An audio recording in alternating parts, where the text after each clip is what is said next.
Hello everyone. I am turning this palette into a plant holder.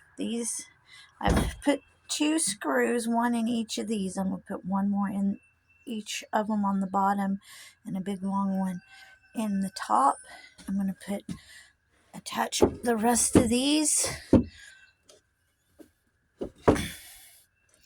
in here like that, all the way around in the corners. And then I'm going to take this one right here and I'm going to put it in between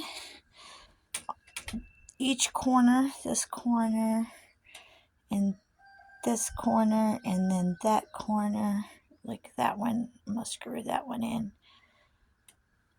and those.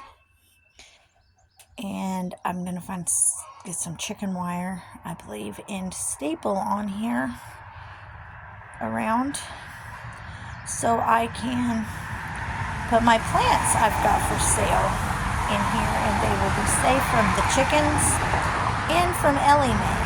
So stay tuned and see what this turns out to look like.